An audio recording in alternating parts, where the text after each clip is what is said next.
سب سے پہلے تو ہم یہ جاننا چاہتے ہیں کہ یہ جو پاکستان اور بھارت کے درمیان جو ایک کشیدہ صورتحال پیدا ہوئی ہے، اور پہلے انڈیا نے ہمارے خلاف یک طرفہ اقدامات کیے، پھر ہم نے بھی نیشنل سیکورٹی کمیٹی کی میٹنگ کے بعد ان کے خلاف کچھ پابندیاں لگا دی ہیں، جس میں تجارت معطل کر دیا ہے، ان کے لیے ایئر سپیس بند کر دیا ہے۔ تو اس کا ہماری معیشت پہ کیا اثر پڑے گا، اور کوئی جنگ کا خطرہ تو نظر نہیں آ رہا آپ کو؟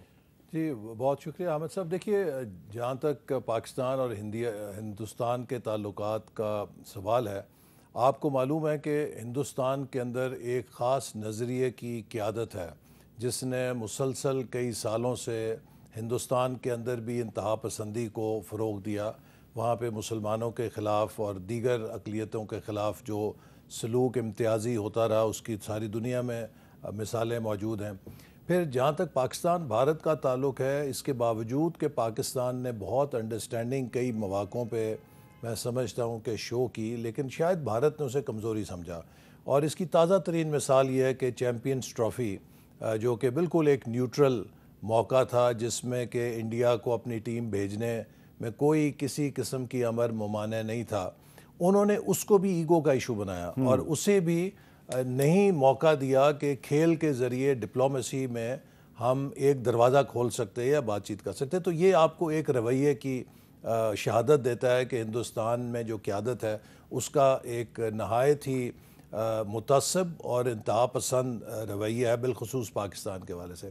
اور مجھے تھوڑی سی حیرت اس بات پر ہے کہ پاکستان ہندوستان کے مقابلے میں بہت چھوٹا ملک ہے۔ میں جب سیاست میں داخل ہوا، میرا پہلا الیکشن 1993 میں تھا، اس کے بعد آپ بھی پاکستان کے ہر الیکشن کو مانیٹر کرتے رہے ہیں۔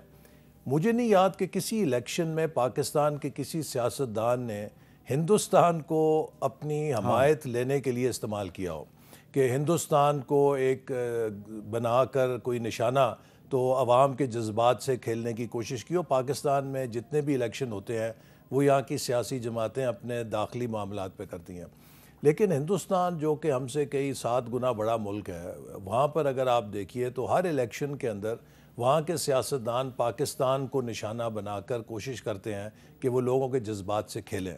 تو یہ ایک بڑا فرق ہمیں دونوں طرف نظر آتا ہے۔ میں اکثر اپنے ہندوستان کے جو لوگ ملتے ہیں ان سے یہ کہتا ہوں کہ اگر آپ کا کاش دل جو ہے وہ آپ کے جغرافیے کا 1/4 بھی ہوتا تو شاید اس پورے خطے کے حالات بہت فرق ہوتے۔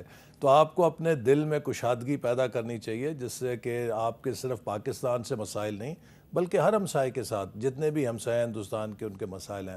پاکستان اور ہندوستان کے پاس ایسی صلاحیتیں ہیں کہ میرا خیال ہے کہ کسی کے لیے بھی جنگ ایک آپشن نہیں ہے، چونکہ پاکستان کی جو صلاحیت ہے ہندوستان بھی اس سے بخوبی واقف ہے، اور اگر ہندوستان کسی قسم کا ایڈونچر کرنے کی کوشش کرے گا تو وہ پاکستان کو نقصان نہیں پہنچائے گا بلکہ شاید اس سے زیادہ اسے نقصان پہنچنے کا خطرہ بھی ہے۔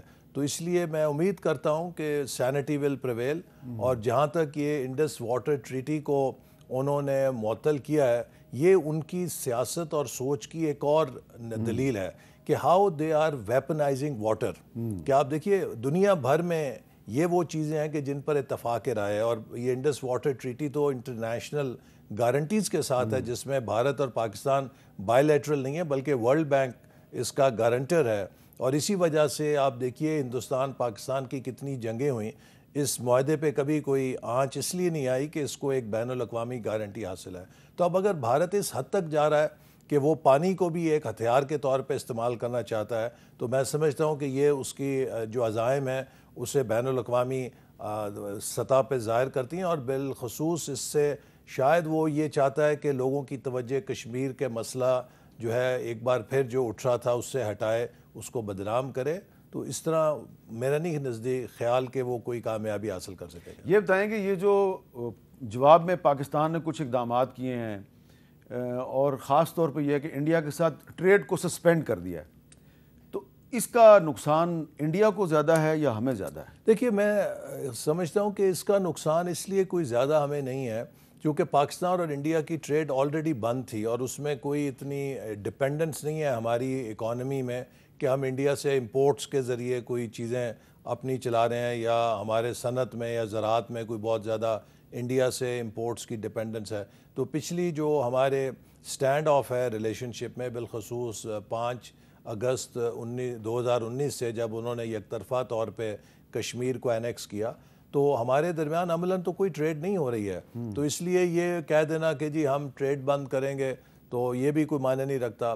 انڈس واٹر ٹریٹی بھی دیکھیے یہ کوئی نلکا تو نہیں ہے کہ انہوں نے بھارت نے بند کر دینا پانی بند ہو جائے گا. وہ دریا ہے، اور اگر وہ سمجھتے ہیں کہ کوئی ان کے اوپر سٹرکچر بنائیں گے تو اس قسم کی ٹرین میں سٹرکچر بنانے کے لیے بھی کئی سال چاہیے ہوتے ہیں. 10-15 سال چاہیے. جی 10 سال فنڈنگ بھی چاہیے. جی فنڈنگ بھی چاہیے. تو یہ میں سمجھتا ہوں کہ ایک سیاسی طور پہ انہوں نے اس کو استعمال کیا ہے، لیکن اپنی جو کریڈیبلٹی ہے وہ ضرور کھوئی ہے کہ ایک ایسا معاہدہ جو بین الاقوامی معاہدہ ہے، جس کو بین الاقوامی گارنٹرز کر رہے ہیں، انہوں نے اس کو بھی نہیں ہچکچایا ایک ویپن بنانے کے لیے. لیکن یہ جو احسن اقبال صاحب، جو ایک کشیدگی کی صورتحال پیدا ہوئی ہے، ایک ٹینشن پیدا ہو گئی ہے، تو اس کشیدگی کی وجہ سے جو ہندوستان ہے اس کو تو نقصان ہونا ہی ہونا ہے. انویسٹرز جو ہیں وہ کم آئیں گے. ایئر سپیس پاکستان نے بند کر دیا ان کے لیے. ان کے جہاز جو ہیں وہ لمبا چکر کاٹ کے جائیں گے دلی سے بھی اور بمبئی سے بھی. تو پاکستان کے لیے بھی جو انویسٹمنٹ ہے اس کے لیے مشکلات نہیں پیدا ہوں گی؟ دیکھیے یقیناً یہ جب بھی کسی علاقے میں تھوڑا ہیٹ ہوتی ہے تو کانفلکٹ کے بادل آتے ہیں تو مشکلات ہوتی ہیں. لیکن اگر آپ پاکستان کی اور ہندوستان کی معیشت کا جائزہ لیں تو ہندوستان کی معیشت اس وقت بین الاقوامی معیشت سے بہت زیادہ انٹیگریٹڈ ہے. اس کے بالمقابل ہم ابھی اتنے بین الاقوامی معیشت میں انٹیگریٹڈ نہیں ہیں. ہمارے اگلے 2 سے 3 سال کا جو مرحلہ ہے وہ بہت زیادہ انٹرنل ریفارمز کا ہے کہ ہم نے اپنے معیشت کو اندر سے درست کرنا ہے. اور ابھی ہم دیکھیے پاکستان میں جو فورن ڈائریکٹ انویسٹمنٹ ہے سالانہ بنیادوں پہ $1.5 ارب کی ہے. ویٹنام ہم سے آدھا ملک ہے، وہاں پہ تقریباً 35-38 ارب ڈالر کی جاتی ہے. اب وہ معیشتیں جو ہم سے آگے ہیں وہ بہت زیادہ انٹیگریٹڈ ہیں گلوبل سپلائی چین سے، اور یقیناً نقصان تو آج کسی بھی معیشت پہ پڑتا ہے حالات کا. لیکن ہندوستان کے مقابلے میں اگر کوئی بین الاقوامی کشیدگی ہوتی ہے یا علاقے میں ٹینشن ہوتی ہے تو پاکستان اس سے تھوڑا سا اس لیے محفوظ ہے کہ ہم اتنے انٹیگریٹڈ نہیں ہیں. یہ ہماری ڈس ایڈوانٹیج ہے، لیکن شاید اس کرائسس میں وہ ایک بلیسنگ ہے. لیکن ویسے بھی اگلے 2 سے 3 سال ہمیں اپنی زراعت پہ کام کرنا ہے، ہمیں اپنی انٹرنل پروڈکشن پہ کام کرنا ہے، اور یہی ہمارا اڑان پاکستان کا ایجنڈا ہے کہ ہم اپنی کمپیٹیٹیونیس کو بہتر کریں، اپنے ہیومن ریسورس کو بہتر کریں. چونکہ ابھی we are not quite there کہ جہاں سے ہم ایک پورا لانگ ٹیک آف لے سکیں. اچھا